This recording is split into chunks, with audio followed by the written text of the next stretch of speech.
alguma coisa que conote aquilo que estamos a atravessar. Então, as categorias que nós inventamos, o pré-moderno, o pós-moderno e o moderno, não parecem qualificativos suficientes para definirmos os tempos que vivemos. Por isso, senhores, eu ousei, nas minhas lucubrações, chamar os tempos que vivemos de tempos moçambicanos do mundo. O sofrimento que o mundo conhece e atravessa, hospitais inhospitaleiros, incertezas de emprego, desemprego, informalidade, mortes, levaram-me a pensar que o melhor nome para chamar o tempo em que nós vivemos fosse chamá-los tempos moçambicanos do mundo. Mas depois pensei, é favor demais ao mundo considerá-lo moçambicano. Porquanto o mundo possa conhecer sofrimento, não conhece o sofrimento dos moçambicanos. Então não é o tempo moçambicano do mundo.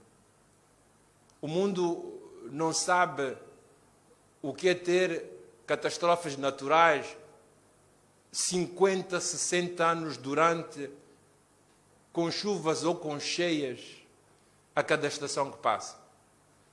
O Ida e o Kennedy foram simplesmente o ponto de chegada de um processo constante que os moçambicanos vivem. O mundo não conhece o que é ter dívidas ocultas, o que é ter um país despolhado, ser o país mais pobre do mundo e perder a pouca coisa que se tem para a sobrevivência, ainda por cima ter sanções económicas. O mundo não sabe o que é ter gente que convive com $1 e ter que condenar os filhos a viver 100, 200 anos a pagar dinheiro que serve para enriquecer aqueles que estão cheios de dinheiro, que sejam nacionais ou que sejam internacionais.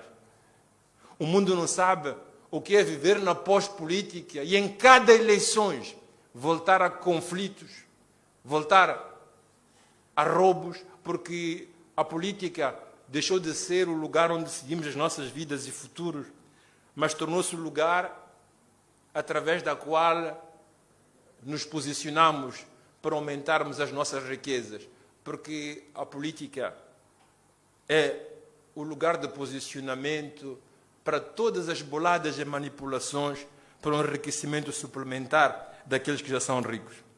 O mundo não conhece o que é viver num país que em 50, 60 anos vive constantemente em guerra, no qual a paz são intervalos entre novos combates que acabam, que começam, que recomeçam. Alguns com nomes, os novos sem nomes, sem denominações, sem amigos nem inimigos, mas com a morte certa que nos persegue e está à nossa espera em cada esquina. Então não. Então o mundo não vive os tempos moçambicanos do mundo. O mundo não merece isso. O mundo não merece este conotativo. O sofrimento que os moçambicanos vivem é muito maior e é muito superior. Por quanto Covid, quanta pandemia o mundo possa conhecer, seria fazer um favor demasiado grande a este mundo, considerá-lo como vivente nos tempos moçambicanos do mundo.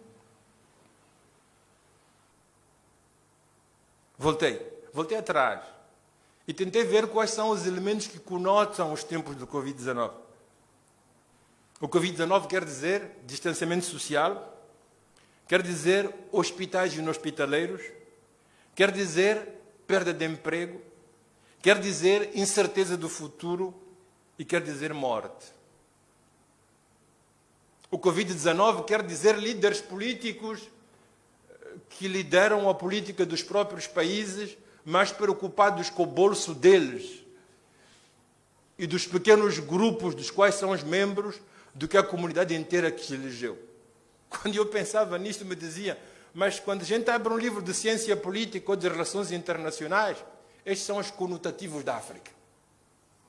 Quando a gente diz África, a gente diz desconfinamento, diz hospitais sem material e sem médicos, diz desemprego galopante, diz incerteza no futuro e diz morte. Então, se vocês me permitem, eu decidi chamar aos tempos que vivemos os tempos africanos do mundo. Distanciamento social. os nossos conhecem nas travessias do Mediterrâneo, em que ficam enterrados muitos dos nossos, nos vistos nas fronteiras. Distanciamento social é a condição em que vivem os africanos quando estão no Ocidente, levados a limpar as grandes cidades do mundo, mas condenados a viver nas suas periferias. Mas distanciamento social é aquilo que a nossa história nos ensinou. Se alguém conhece o Museu da Mafalala, a visita que o diretor faz fazer, a visita começa na Mariano Guabi. E ele começa por dizer, a Mariano Guabi divide-se em duas partes. A Mafalala onde vinham os pretos, do outro lado vinham os brancos. Até na geografia, na tipologia da cidade, havia esse confinamento. Até nas nossas casas temos uma casa de doméstico atrás, no tempo colonial, e nós na repropomos de novo hoje, nas novas construções. Casa para o doméstico atrás, para que ele esteja suficientemente longe para não incomodar, mas suficientemente perto para quando precisarmos dele podermos chamá-lo. Este é o distanciamento social. Distanciamento social é o que vivemos nós, os novos ricos, quando vamos aos restaurantes. Quando chegamos na Júlio Nyerere, estamos sentados, os guardas e a polícia fazem tudo para que os mendigos não nos incomodem, para que nós, senhores, possamos manter a distância social com os novos pretos, aqueles que não têm condições para estar sentados na mesa conosco e partilhar o pão, porque nós e eles temos que ter uma distância. Distância social é aquilo que os africanos do interior da diáspora experimentam cotidianamente nas suas vidas. Hospitais hospitaleiros é exatamente o que nós não conhecemos. Dizer que o mundo vive hospitais hospitaleiros é quase um não sentido. O que é que significa para nós o hospital hospitaleiro? Se tivéssemos que ficar à espera de um hospital para nascermos, Moçambique seria composto de mais de 30 milhões de mulheres grávidas com o filho nunca nascer, porque ficaria dentro do ventre da mãe, porque não teria nenhuma parteira, nenhuma cama, nem um hospital para onde sair.